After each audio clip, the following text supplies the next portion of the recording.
state financial contract amendments, Representative Shipp. As a prelude to this, on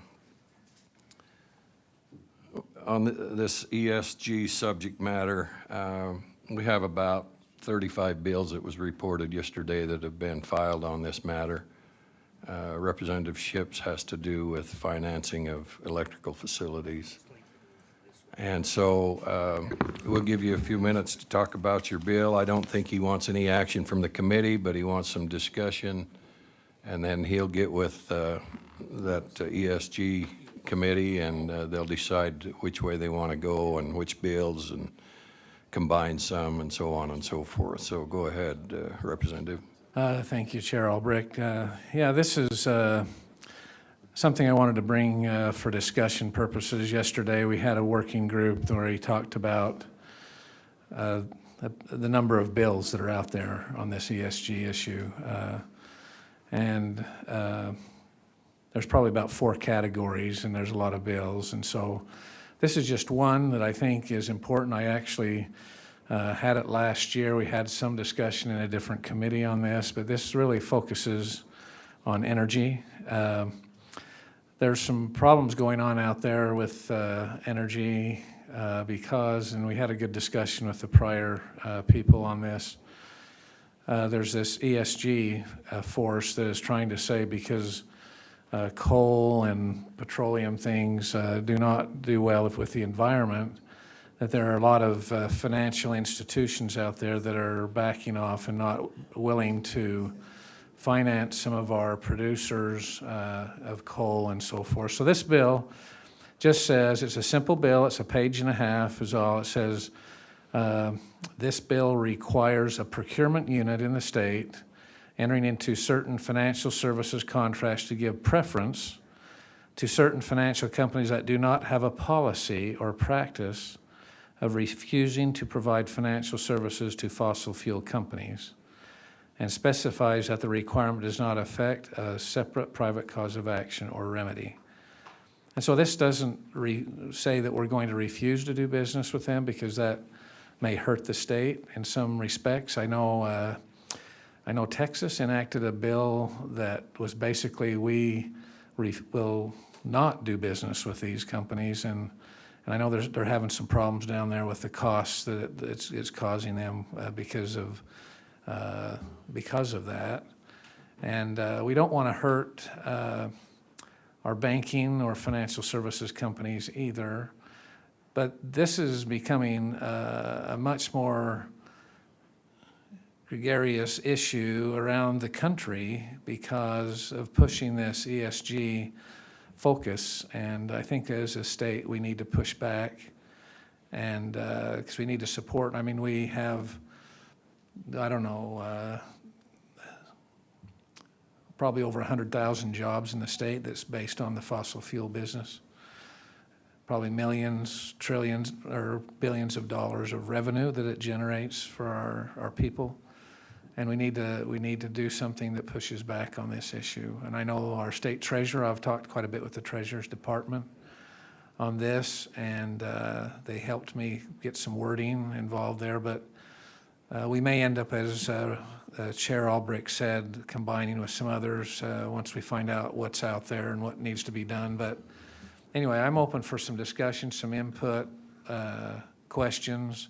There are probably people here in the public that probably can talk to this better than I can. So I have one, and it's not to do with financial, but say insurance. And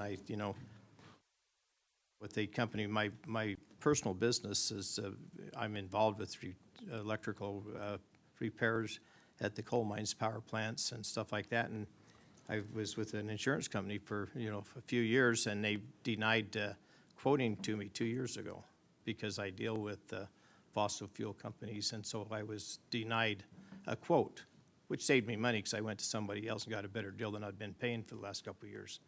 But I don't see this is financial here, but would that also include like people that would refuses to quote you liability insurance or any workers? Insurance would be if we could add maybe something to this as well as financial. I know Representative Jack talked about a company he works with that refused to insure their cars or vehicles even because they're involved in fossil Well, fuel sooner or business. later, it's going to be because they're not electrical. Because they're combustion engine, they're not going to insure them. I mean, it's just a matter of time. Yeah, so it's an issue that is a real concern. And I do know that in some respects, I've gotten information that some of these companies that deal in the fossil fuels have been told that you better not even publicly talk about the of ESG, or we're going to give you a bad score and you're not going to be able to get financing. So I don't know myself specifically of any companies that this has been an issue in our state yet, but I know it's coming. Okay. Representative Stratton. Yes, Mr. Chair, I have a question to the good representative. It goes to this: we see that there's policies, and I know there's states that I believe there's states that say if you are not engaged in ESG, well, we know that our president is trying to create a governmental. From what I've understand him to say is, we will not issue contracts unless you're doing this, Yes. right? Yes, the current administration is pushing this issue. Unless you're involving, engaged in this, you cannot do business with us. That the executive order says that the United States purchasing power is, we're going to use all the muscle of the United States purchasing power to push this along, right? Yes. And I hear you saying in your bill, we're going to say, well, if you're involved in that, we don't want to say we won't do business with you. Is that correct? So on one hand, we're saying we're having a message from some in our government that says, unless you do it, we won't do business with you. What this bill says, if you're doing it, we may or may not do business with you. I don't know if it's strong enough. That's my feedback. Okay? Yes, and this is, like I say, it's giving preference. The idea is we don't want to do something, let's say the state needs to do some bonding or something for some issue, and maybe a bank that really pushes ESG, and there's a couple of big ones out there that do. Okay, we're not going to do business with you, but maybe they're going to give us the best rates on the bonds. Well, do we want to give it? Do we want to cost more money to the citizens of the state or not? And so that it makes it a preference. So it doesn't make. Mr. Chair, I would say, what's the price of liberty? And I'd also say I would be very cynical to think that it's being proven that if engagement in this, the whole legislation behind it is you don't have to focus on profits, you can focus on other things, which is wonderful. I don't agree with that. We need to be wise stewards. I'm not saying that we don't. But ESG has nothing to do with environment. Has nothing to do with environment. It's all about power and money and control. Yes. And so my point is I don't, maybe that does it, because if we're going to give preferential treatment, it may be that we don't even need to do it, because I don't think the bids getting that lower interest rate is not sustainable, because the business model is not sustainable. So maybe it'll take care of itself, but. Well, like I said, there's 35 bills, and they're going to sift those down to, and you're going to work with your bill drafters, you're going to work with the treasurer. Hopefully you'll come up with the language that's strong enough, Representative Stratton. Representative Romero. Oh, it's actually Representative Christopherson. Oh, sorry. We're sharing, but I can take it after him if you'd like. One of these days, we'll get a room big enough for Yeah, all. bigger room. Go yeah. ahead. Thank you, Mr. Chair. It seems like we have federal and state laws that prohibit companies from colluding and manipulating the market through coercive action. And that's exactly what these insurance and financial companies are doing, is they're saying, we're going to get together and we're going to blackball you because you don't follow some subjective criteria here. And it's coercive, and they're committing a collusive act. I think that we ought to look at those measures as well and just say, we're going to apply state and federal laws against these companies that do that. But I really applaud you for what you're doing here, and I support that. Thank you. Thank you. Thank you, Representative. I see no other lights. Representative, you got one? Yeah. Go Well, ahead. Sorry, went to the restroom. So I guess my question is that, we always talk about the free market here in our legislature, and we always talk about, people having the right and the liberty to do what they want. So how is this different for these companies to maybe set certain parameters for what they want versus kind of stuff we promote here in this legislature?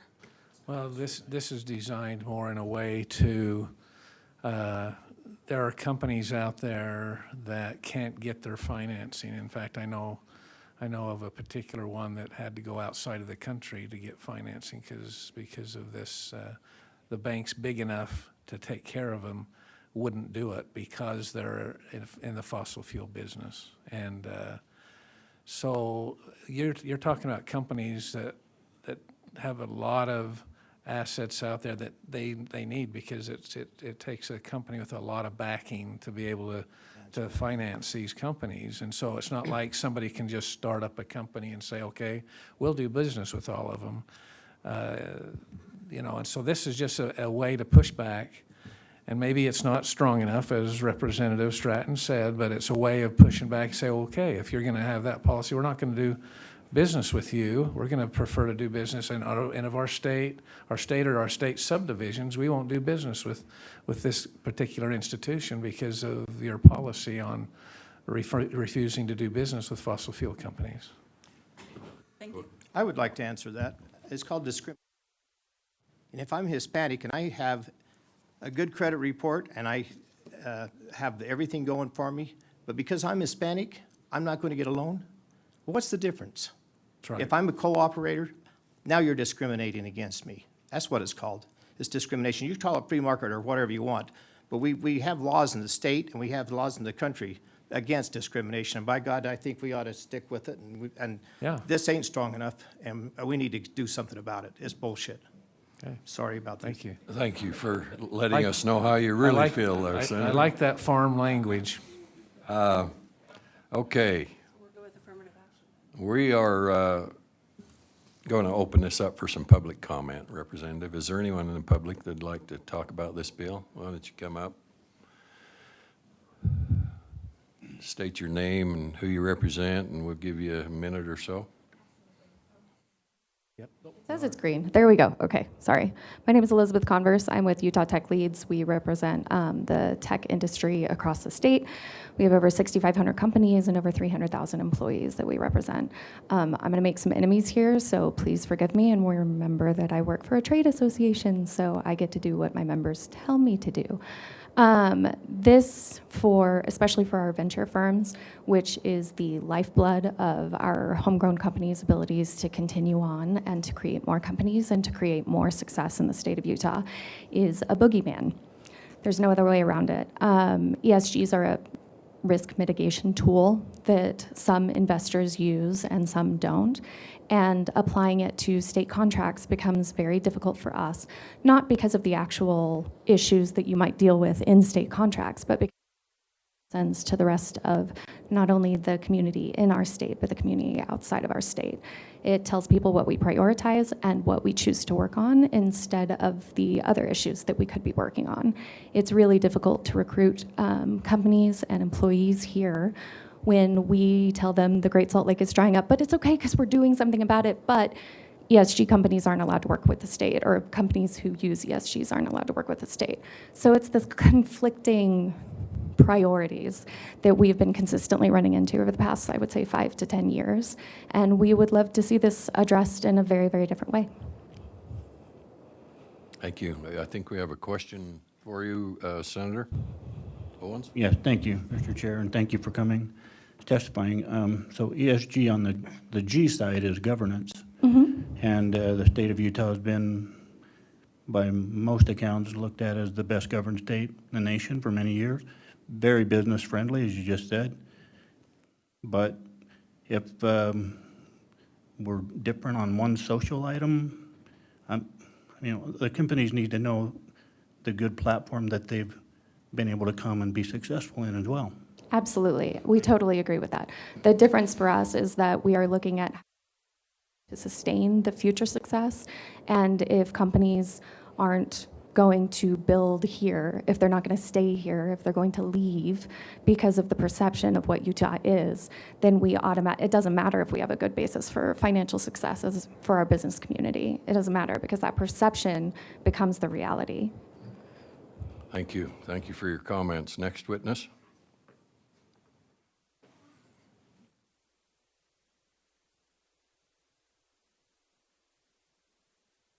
State your name and who you represent, please.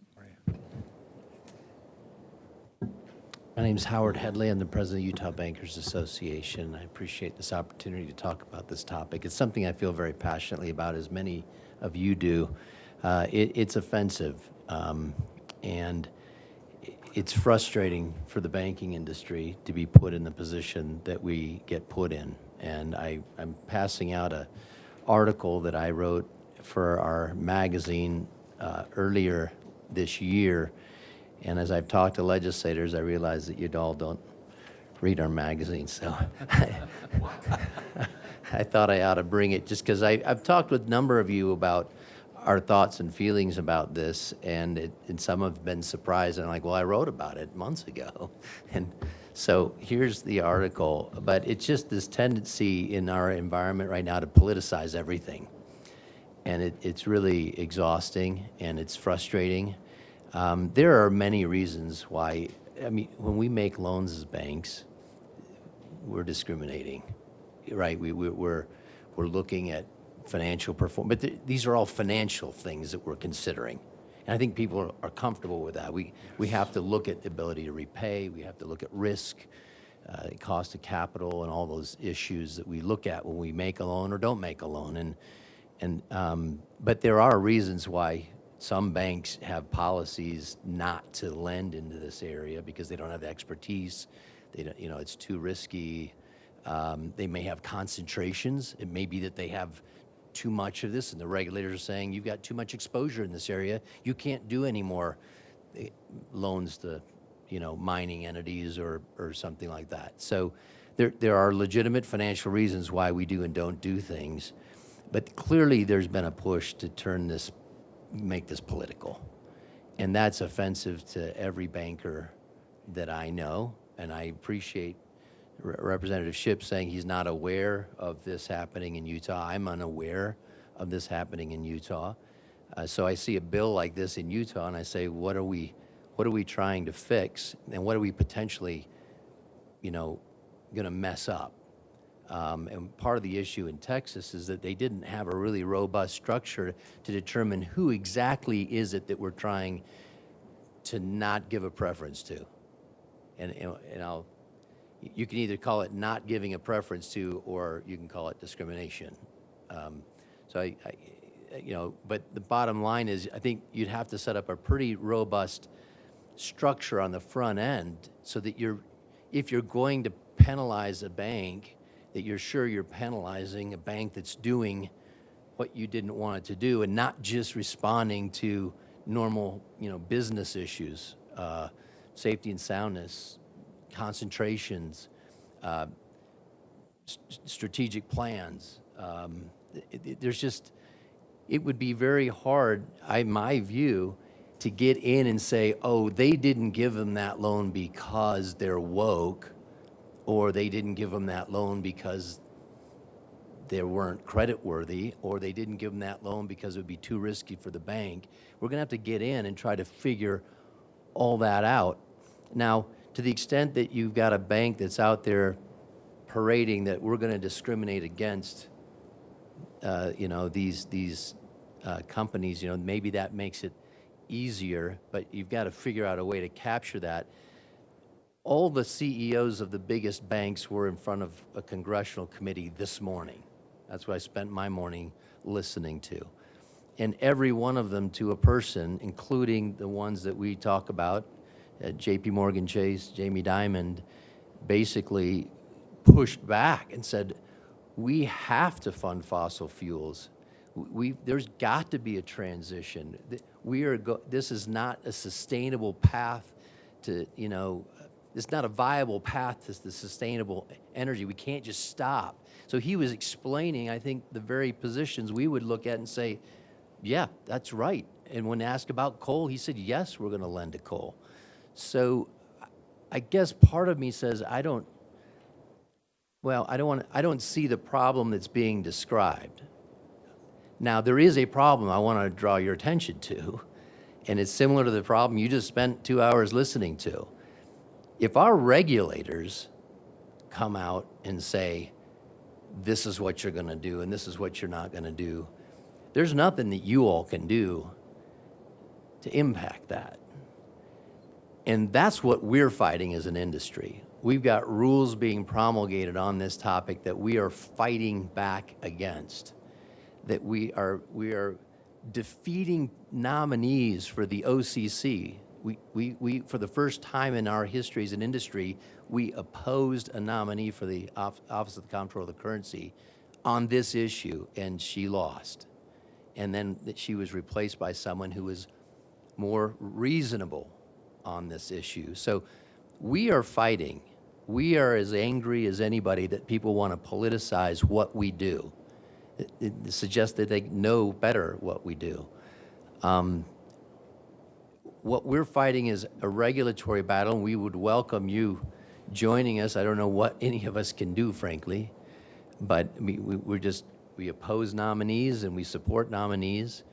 But I don't mean to diminish. I understand the frustration. I don't think this bill is going to do anything productive in this area. And in the area where we need help, I don't know what you can do to help us. But we're not the enemy here, and we don't appreciate. We don't want to be the ping pong ball with one side in Washington hitting us for one thing, and then our friends here in Utah hitting us the other way. So we're a little frustrated as well. I'm sure that comes off in my voice, and maybe in my writing. Thanks, Howard. I think we've got a couple of questions for you, and we're running late on this subject. Sorry. I don't mean to cut Thank you you. off, but Representative Romero? Christopherson. Christofferson? Thanks.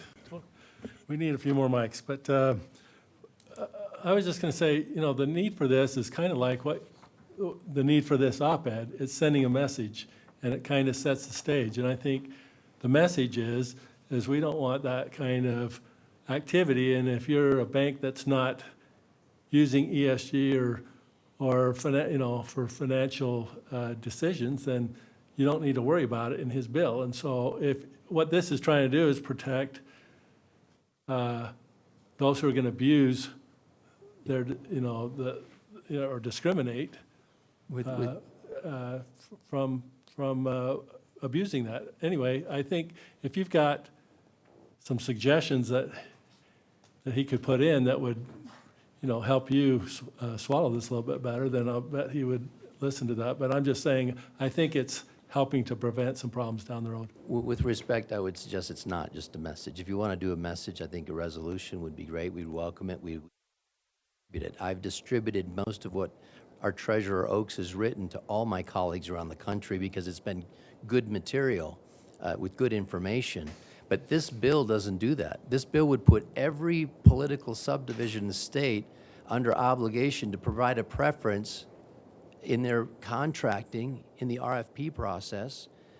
That means they'd have to do the research to figure out, is there a policy, is there a statement, is there a practice that should trigger that preference? And if they don't do all that research, every city, every town, anybody who wanted to have a relationship with a bank would have to do all that research, and then they have to build that into the contracting process, and then they would award that bid, and anybody could come in and say, oh, wait, no, these guys triggered it, or they didn't trigger it, or you should have included them, or you shouldn't have included them. And Howard, I think we might be a little premature here, because that's this what is this- one of 35. Okay, but I'm just saying, So it's not let's just- see how the we list welcome is the when it's narrowed message. down. Yeah. And there Well- may be some suggestions that you could give that would help do what you're protect. Okay. Well, and see, I just wanted to mention the fact that this just targets companies that do not have a policy of refusing to provide services to these companies. So it's pretty specific in its scope, so. I have another question, Representative Stratton. So I've listened to our state treasurer talk about, Mr. Chair, the notion that because of a certain ESG score, that's going to impact the bonding rate potentially of our state. So here's my question to the witness. Are you aware, is there any banking industry anywhere in this nation that is considering ESG in part of who they're going to do business with and who they're not? In terms of making a loan, or our No, regulators are. let me restate my question. Yeah. It's clear. Are you aware of any financial institution in this nation that is using ESG as consideration for having a relationship with a client, potential client? I'm not Okay, specifically. that's fine. I'm not specifically aware of what anybody is actually It's doing. okay, you're the witness. This is a committee. Okay. What I do find, Mr. Chair, is there's been no offense intended. And I find, frankly, a wise man once said, it's a fool if you get offended when no offense has been intended, and you're still a fool if you get offended.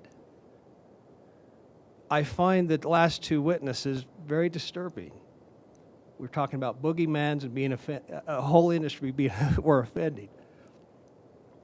There's some real issues around here, a lot of emotions. So I'm not sure.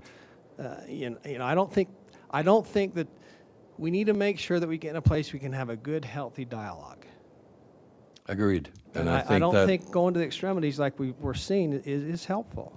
That's can what I'd say. if I could I don't think this witness is very helpful. The attitude and the arrogance is not appreciated. Well, I'm not gonna listen to that, Representative. What's your point? My point is, this witness is expressing his opinion. This is the United States of America where anyone can express their opinion. He's giving you what his opinion is. You have your I opinion. think it's more than Excuse me, opinion. I'm not done talking. Wait. Let's come to order here. We have decorum on this committee as well, so act like it, both of you. I will, sir, because there's a decorum issue on this committee all the time. So what I'm saying is everyone has a right to state their opinion because of what industry they represent. We don't have to agree with that person. But that's what that's what we're doing right here, right now. And so I don't want anyone to ever feel uncomfortable, regardless if they agree with me or not, to come and testify in this committee. Thank you. Representative Stratton, If I could respond, my apologies. quickly, we're moving on shortly. Apologies. My apologies to the witness and those here. Thank you. Representative Chu, quickly. No, nothing? Okay. Representative Collard, quickly. Thank you. I just want to thank Mr. Hadley for being here. I've worked in financial services for many, many years, and I understand the compliance liabilities that exist, and I think that that alone could be so prohibitive to the industry when we start to get into this, that's definitely something that needs to be taken into consideration. So, thank you. Thank you. As the chair, I would encourage you, Mr. Headley, to get with that committee that's reviewing all of these ESG bills, because they're going to be narrowed down, and then you'll have something to focus on and do your negotiating with them and the state treasurer. I think we're a little premature today to have this argument. I'm sorry it got that way. So thank you both. I think there was, no, Representative Shipp, there was one more hand over here that wanted to comment. Come on up. This is the last one, and make it quick, please.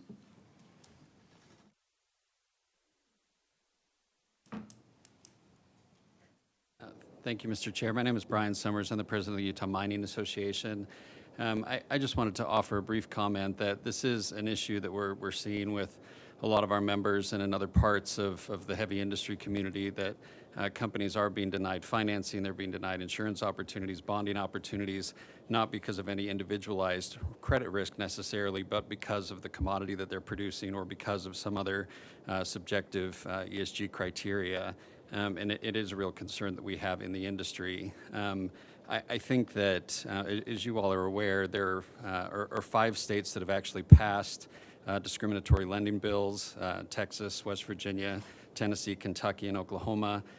They all have slightly different variations, but we're all sort of focused on the same thing and theme. And there are also 13 other states that are looking at passing ESG or discriminatory lending legislation. And so I would commend to the committee the opportunity to go out and look at what some of the other states are doing, look at what some of the national groups like ALEC and NCSL and other council of state governments that have resources available to deal with these kind of issues, and most importantly, to talk to the folks that are being affected, the industry associations and others that can help to give guidance as you're contemplating how to best tackle this issue.